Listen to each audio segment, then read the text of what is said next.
I've seen a few deer tracks out and about, but I have not come across any wolf tracks. I haven't heard a wolf howl, and I haven't even seen a wolf dropping, which is kind of strange. You at least come across one of those three signs.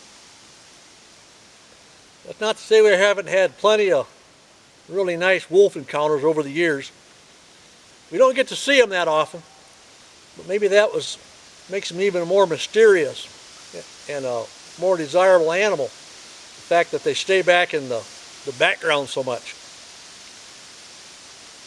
Old Wayne, who used to come up here with me, he loved going out at night, but one day it was February and maybe the mating season was going on, and the wolves started howling about 2 o'clock in the afternoon, and they howled way into the night, just constant. It was really neat sitting out here, and we never thought too much about the wolves or anything, but that particular night, as we're getting ready to go to turn in for the night, I noticed that Wayne went over and he locked the door. And I called him on it, and he said, "What? What'd I do?" I said, "With those wolves howling outside, you locked the door. That's how you do it." And it was just kind of in the back of our minds, I think, that a little more security when they were out there calling that loud.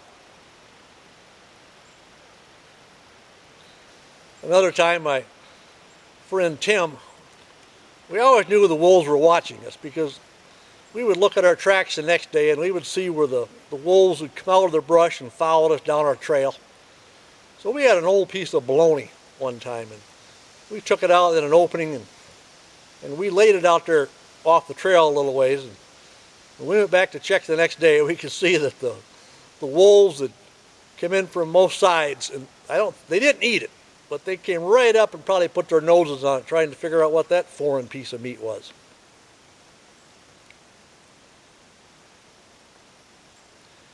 My friend Jim had a really good encounter one time. In fact, it wasn't too long after I'd had those wolves set that ambush up on me that I put in the other video story.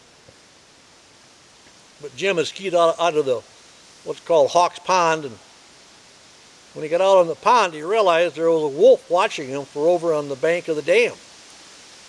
Well, Jim was a policeman, and they never really travel unarmed, but he had a little pistol in his pack, and he got it out just for peace of mind. Then he sat down in his pack and he watched, and he sat there on that beaver dam out on the ice for about a half an hour. And those wolves, we found out later, they had a dead deer they'd killed not too far off that dam, and they were eating on it. And every few minutes the one would come out, stand on the dam, check out Jim. Well, he was flying high with that experience. But then that night,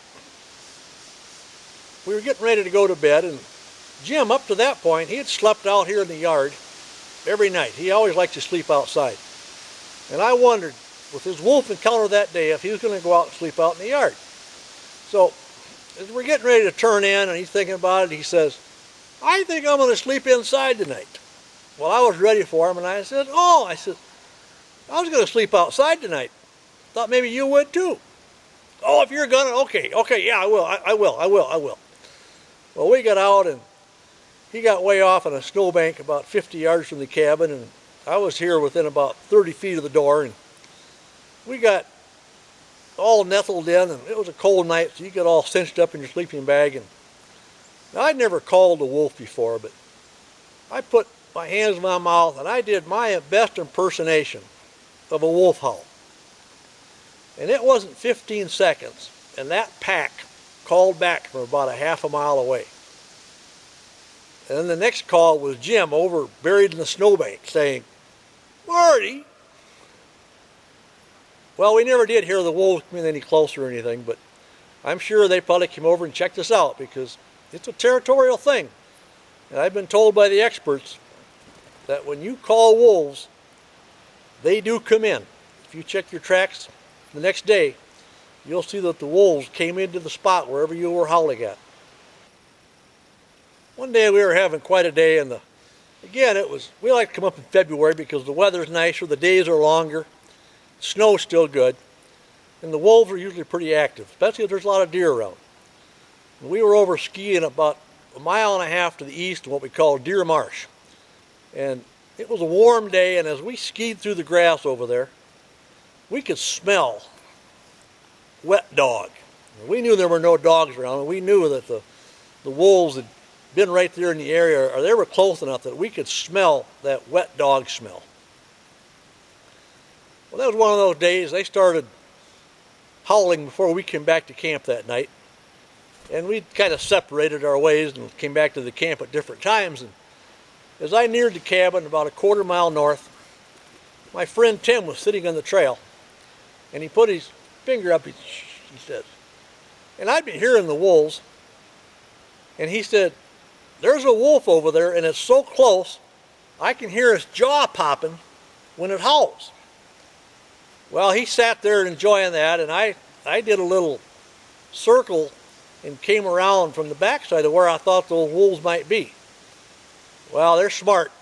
They knew what I was up to, and I just caught a glimpse of them tearing across the beaver dam, getting out of the area.